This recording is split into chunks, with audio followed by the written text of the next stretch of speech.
वृंदावन के वृक्ष को मरम न जाने कोई, और जहाँ डाल डाल और पात पात से श्री राधे राधे हो, श्री राधे राधे हो।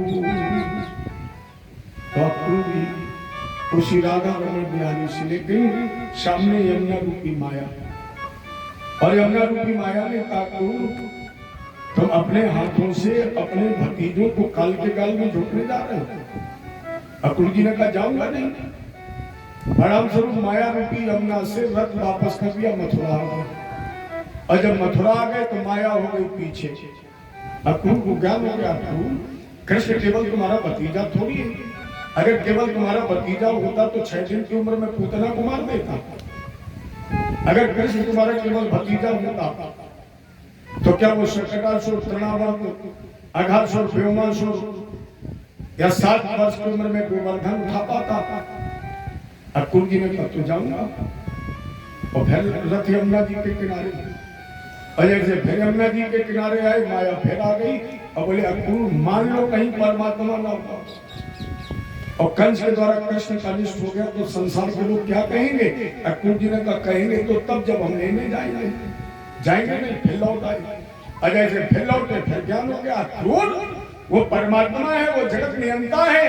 अकुल जी ने कहा तो फिर लाने में दिक्कत भी क्या, चलो लाऊंगा। और फिर जैसे यमुना जी के किनारे पहुंचे अकुल फिर लौट आए। तुम्हें शर्म नहीं लगती? अरे लोग चाचा भतीजे के संबंध को बदनाम कर देंगे। अकुल जी ने कहा बदनाम तो तब करेंगे जब हम लेने जाएंगे। तो फिर मथुरा, अर्थात राजन सूर्योदय से लेकर सूर्यास्त तक अकुल जी केवल मथुरा से यमुना और यमुना से मथुरा के अतिशय रगड़ करे जो कोई, और प्रकट अनल चंदन दे हुई। अतिशय रगड़ की, और जब अतिशय रगड़ की तो माया को पार कर गए, और जैसे माया का भेदन हुआ तो मेरे कन्हैया जी इसी समय गोचारण करते हुए वापस जा चुके थे। यमुना जी की रेत पर भगवान के छोटे छोटे पद चिन्ह बने थे। अकुल जी रथ से कूदे और भगवान की चरण धूलि जैसे मस्तक पर धारण की तो ले वे मनोरथान सर्वान पथियान चकार साव। अकुल के जितने मनोरथ थे वो केवल चरण रज धारण करने से पूर्ण हो गए, सारी जीवन की कामनाएं पूर्ण हो गई। सूर्यास्त के समय रथ रोक दिया, बाबा नंद ने स्वागत किया, स्वागत सत्कार के बाद भोजन, शयन कक्ष में विश्राम। हमारे कन्हैया चरण दबाने लगे, बलराम भैया के साथ अपने चाचा के चरण दबाने लगे, और बाबा नंद वही कुर्सी डाल करके अकुल जी से कुशल छेद पूछने लगे। भगवान ने चरण दबाते पूछा था तात सौम्यागता कश्चित् स्वागतम भद्रमस्तुवाम। चाचा हम आपका स्वागत करते हैं, लेकिन आज अचानक मुझे सेवा करने का गौरव प्रदान कर दिया। उद्देश्य तो अकुल जी के जेब में जो कंस का लिखित पत्र था वो नंद जी को दे दिया, और जैसे नंद ने उस पत्र को पढ़ा तो छल से आंसू आ गए। इनके आंसू आए भागे। यशोदा जी को जाकर बताया कल कृष्ण मथुरा चला जाएगा। यशोदा जी भी रोने लगी। राजा ने जैसे सरकंडों में आग की एक चिंगारी बहुत द्रुत गति से फैलती है, उसी तरह ये चिंगारी की तरह चर्चा घर घर में हो गई कि मेरा प्राण बल्लभ कृष्ण बलराम के साथ कल मथुरा चला जाएगा। सब बिलख रहे हैं, रो रहे हैं कृष्ण के वियोग की कल्पना में। भगवान ने पूछ दिया चाचा क्या लिखा उस पत्र में, जिसे पढ़कर मेरे बाबा रोने लगे। मैंने कभी बाबा को रोते नहीं देखा। ये किसका पत्र था, इसमें क्या लिखा है? अकुल जी ने कहा ये पत्र तुम्हारे मामा कंस ने भेजा है, निमंत्रण है, नंदादि वाले को बुलाया है, और कृष्ण तुम्हें बलराम के समेत मेरे रथ पर चलना है। मैं पत्र लेकर के आया हूं, लेकिन आपसे एक निवेदन है कि आप इस निमंत्रण को अस्वीकार कर दें, मत स्वीकार करें। भगवान बोले क्यों? अकुल जी ने कहा बैरान बंधु यदसु वसुदेव भदोधमम कृष्ण। मैं मानता हूं, मुझे पता है कि कंस यदुवंशियों से बैर मानता है। वो देवकी वसुदेव को ही नहीं, नंदा ग्वालों के साथ साथ आपका भी अनिष्ट करना चाहता है। ये लाला इस निमंत्रण को ठुकरा दो। भगवान मुस्कुराए, बोले चाचा 11.5 वर्ष की उम्र में तो पहली बार मामा को याद आएगी, पहली बार पत्र भेजा है, और अगर हमने निमंत्रण स्वीकार कर दिया तो रिश्ता जुड़ने से पहले रिश्ता टूट जाएगा। और आपको पता है कि मामा के आके बहुत माल मिलता खाने को। और अच्छा, जिसका मामा राजा हो, अरे आज कम से कम मामा की राज व्यवस्था देखेंगे, मामा का नगर देखेंगे, मामा का दर्शन करेंगे। सुना है बहुत बल पौरुष मामा के अंदर है। अच्छा, ये भी होता है मामा सीधे सीधे न खिलाए तो थोड़ा घूसा थप्पड़ कर दो, मैंने जैसे मिले वैसे खाओ, इसलिए चलूंगा। आप तैयारी करिए। भगवान कृष्ण निमंत्रण स्वीकार करके अंदर गए। मैया यशोदा जी बैठी कृष्ण के योग में बाबा नंद के साथ रो रही थी। भगवान कृष्ण ने पीताम्बर से मैया के आंसू पूछी, मैया क्यों रो रही है? अरे 3 ही दिन की बात है, मामा ने बुलाया है, परसों लौट करके आ जाऊंगा। मैया रोइए नहीं, लेकिन एक काम कर दीजिए। यशोदा जी ने कहा, बोलो। भगवान बोले, मैया जब तक मैं मथुरा में रहूंगा ना, कौन मेरे भूख की चिंता करेगा? कौन मुझसे पूछेगा कि लाला तुमने खाया कि नहीं खाया? इसलिए मैं विदा हूं, इसके पहले मुझे गोद में बैठा लिया। यशोदा जी ने भगवान को गोद में बैठा लिया। भैया माखन मिश्री का भोग लगा दो, क्योंकि पता नहीं मथुरा में मुझे माखन मिलेगा नहीं मिलेगा, इसलिए माखन का भोग लगाइए। भगवान कृष्ण ने भैया यशोदा के हाथ से 1 गिलास माखन खाया, आंसू पोंछे, ढाढ़स बंधाया, और गोपियों को रोकते रोकते भगवान राधा जी के कक्ष में पहुंचे। राधा भी बैठी हुई थी। भगवान ने कहा, राधा तुम रो रही हो, जबकि हम शरीर दो जान एक है।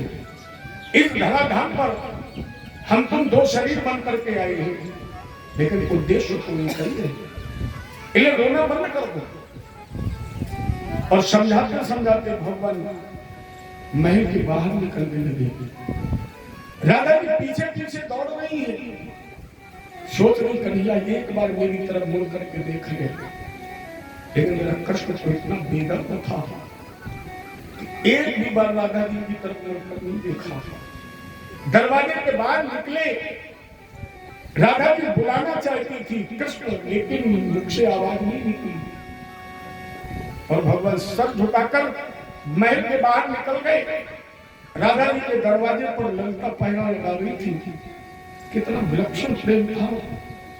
भगवान कृष्ण ने राधा जी की तरफ मुड़ करके तो नहीं देखा, लेकिन निकलते निकलते सर झुकाकर ललिता से कहा, ललिता मेरी राधा का ध्यान रखना।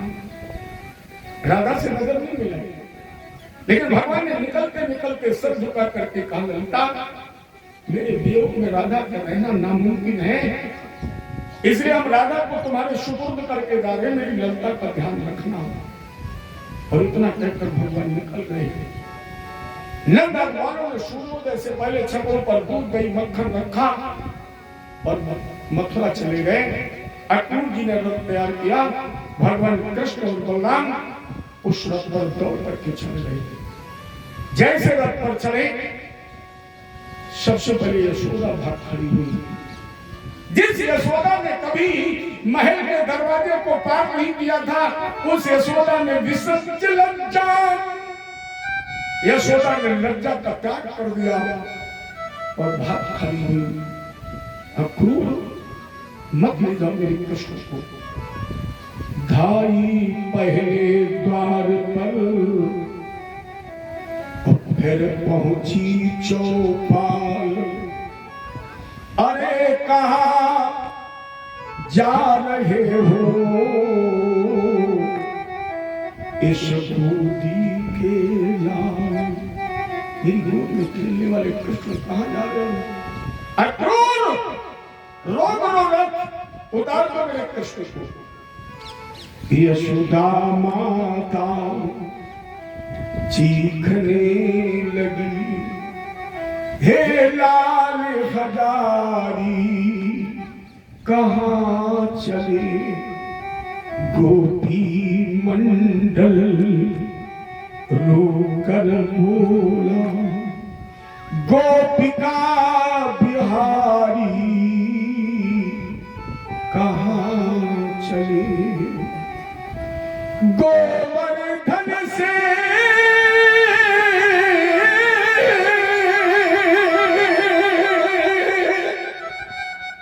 आवाज उठी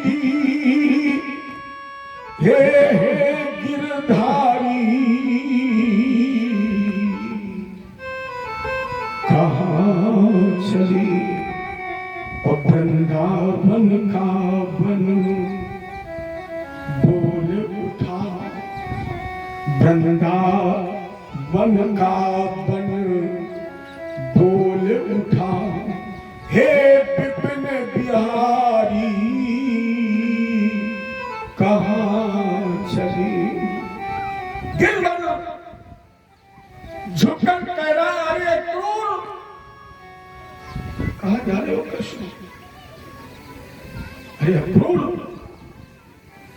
अच्छा बताइए कभी आकाश से सूर्य और चंद्रमा अलग होते और क्रूर अगर आकाश से सूर्य और चंद्रमा अलग नहीं हो सकते तो यशोदा की गोद तो आकाश है और उस आकाश की गोद में कृष्ण और बलराम सूर्य और चंद्रमा है जितने आकाश से सूर्य और चंद्रमा अलग नहीं होते क्रूर उसी तरह मेरी गोद से कृष्ण और बलराम अलग नहीं हो सकते क्रूर तेरा नाम डालू कितना गलत रख दिया है नाम क्रूर रख दिया लेकिन तू तो क्रूर है क्रूर मुझे लगता है तू पत्थर है क्रूर भाषा है तुझे दया नहीं आती उतार दो मेरी कृष्ण भगवान जान रहे ऐसे मुझे भैया जानने नहीं देगी इसलिए भगवान मेरे चाचा रथ रुको जब मैं इशारा करूं तब रथ हाकना भगवान नीचे आए मैया की उंगली पकड़ ली भैया तुम्हें अपने कृष्ण पर विश्वास नहीं है राधा गोपियों क्या मैंने कभी तुम्हारा विश्वास तोड़ा है कोई मैंने ऐसा कार्य किया है यशोदा जी ने कर नहीं डाला आज तक तुम मुझसे जुदा भी नहीं हुआ कभी तुम्हें विश्वास भी नहीं तोड़ा कभी भरोसे को ठेस भी नहीं लगाई इसी बात का तो दर्द है कि फिर भी तू मुझे छोड़ कर जा रहा है कृष्ण जाओ भगवान बोले राधा परसों आ जाऊंगा अरे एक बात बताओ कोई ऐसी वस्तु मेरे पास है इसे मैंने अपने से कभी जीवन में अलग न किया हो राधा जी 2 कदम आकर बढ़ करके बोली है कृष्ण तुम्हारे पास एक ऐसी वस्तु है जिसको तुमने अपने से कभी अलग नहीं किया भगवान बोले कौन राधा जी ने कहा मुरली भगवान कृष्ण ने कमर से मुरली निकाली राधा जी के हाथ में दे दी राधे अब तो तुम्हें विश्वास हो गया होगा कब मैं तो अपने सबसे प्रिय वस्तु मुरली तुम्हारे पास धरोहर रख करके जा रहा हूं अब तो तुम्हें विश्वास होगा कि इतना एक तेरा कृष्ण इस मुरली को जरूर लेने के लिए आएगा और आगे तो ध्यान रखना वृंदावन से जब भगवान मथुरा चले गए तो जीवन में भगवान ने कभी मुरली नहीं बनाई तो भगवान के पास मुरली रही ही नहीं अगर भगवान का इतिहास पढ़ करके तो देखें भगवान कृष्ण ने 11.5 वर्ष तक कभी अपने पैरों में चरण पादुकाएं नहीं पहनी 11.5 वर्ष तक भगवान नंगे पैर रहे कभी भगवान जानते थे भारत के गरीबों के खेल का अगर आनंद लेना है तो गरीबों के साथ गरीब बनकर रहो तो भगवान तो गरीब वालों के साथ गरीब बनकर के रहे हैं लेकिन दादा आज तो मेरा दिल तोड़ कर जा रहा है गोपियां भ्रमित हो गई उस मुरली में भगवान ने आवाज लगाई चाचा तो रथेन वायु में रथ भाग खड़ा हुआ भगवान कृष्ण और बलराम दौड़ करके उस रथ पर चढ़ गए गोपियां धड़ाम से डर गई। अक्रूर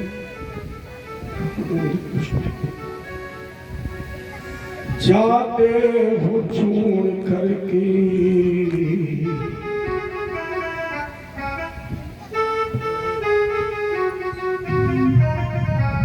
जाते हो छोड़ करके, कैसे जिएंगे हम।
बेदर्द बन गए हो,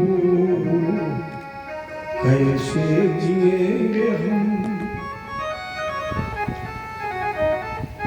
राजा दशरथ को कब तक वो भवन में उम्मीद बनी रही कि मेरे राम लौट आएंगे, जब तक सुमंत नहीं लौटे थे। जब तक सुमंत नहीं लौटे थे, राजा दशरथ को विश्वास था मेरा राम लौट आएगा। लेकिन जब सुमंत लौट करके आए, दशरथ ने पूछा, सुमंत कहाँ है मेरी कुलवधू सीता? सुमंत कहाँ है मेरा लखन? राम लौट आए? सुमंत ने सर झुका लिया, आंखों में आंसू आ गए। दशरथ जान गए मेरा राम नहीं लौटा। तो आज को भवन में ऐसे राजा दशरथ छटपटाने लगे जैसे बगैर जल की मछली, और बोल पड़े, हार धुनंदन प्राण प्रीति, हार धुनंदन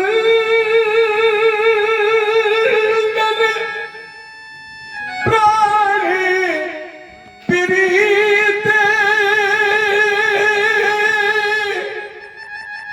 तुम्हें बिन जिया तो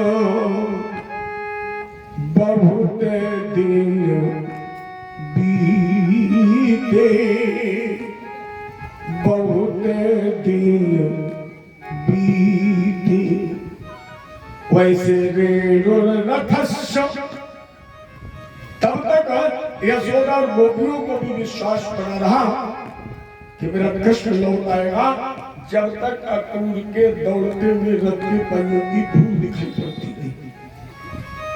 और जब धूल भी ओझल हो गई तो केवल रो रही थी, कान्हा कन्हा आलोक के आजा घनश्याम, आलोक के आजा घनश्याम, तुम्हें गोपी ग्वाल बुलाते हैं। आलोक के आजा बलराम,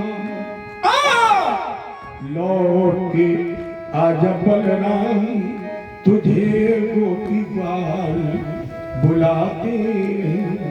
मेरा सुना पड़ा रे ब्रजधाम, मेरा सुना पड़ा रे ब्रजधाम, तुम्हें गोपी ग्वाल बुलाते हैं। आलोक के आजा बलराम, लौट के आजा घनश्याम, तुझे गोपी ग्वाल बुलाते हैं। आलोक के आजा घनश्याम, आलोक के आजा घनश्याम, तुम्हें गोपी ग्वाल बुलाते। अक्रूर जी ने जब यशोदा की गोपियों का ये प्रेम देखा, भ्रमित हो गए। बहुत छोटे हैं, मेरे लाला का अगर अनिष्ट हो गया तो कैसे जिएगी यशोदा, कैसे रहेंगे नंद। भगवान हल्के से मुस्कुराए, जो अक्रूर मेरा न थाक रहा है, उसे मेरा ज्ञान नहीं हो रहा है। जब किशन मुख होई जीव मुई जबही, अजन्म कोटि अघो नासही तबही। भगवान ने कहा तो चलो इन्हें जन्मा देते हैं, क्योंकि सोई जाने जही देवी जनाई, और जानत तुम ही हुई जाई। तो जैसे रथेन वायु बेगे, कालिंदी मध्य नाशनी, कालिंदी के किनारे रथ रुका। अक्रूर जी ने कहा कन्हैया स्नान कर ले। भगवान बोले चाचा चाचा हम भी नहा लें। अक्रूर जी ने कहा यमुना जी बहुत गहरी है, तो रथ पर बैठो। भगवान के रथ की बागडोर कन्हैया जी के हाथ में दे दी, और अक्रूर जी ने जैसे यमुना जी में डुबकी लगाई और आंख खुल गई, तो रथ में कृष्ण बलराम के यमुना जी में डूब गया। अक्रूर जी ने कहा गलती मेरी थी, कि मैंने छोटे छोटे से बच्चों को हाथ में इतने तेज दौड़ने वाले घोड़ों की लगाम दे दी, रथ संभला नहीं, जमुना जी में डूब गया। लेकिन जैसे यमुना जी के ऊपर उछल करके किनारे देखा तो कृष्ण बलराम मैं रथ के किनारे। बकुल जी ने कहा कहीं ऐसा तो नहीं कि नजर कमजोर हो गई हो, कहीं आंखों की बीमारी तो नहीं हो गई, दो कृष्ण दो रथ दो बलराम, इन्हें लोग फिर डुबकी लगाई। और जैसे अपनी बार डुबकी लगाई तो वहां रथ और घोड़े नहीं थे, बलराम भी 1000 फणधारी शेष के रूप में और भगवान चतुर्भुजी रूप में। अर्जुन जी ने कहा प्रभु नए ते स्वरूपम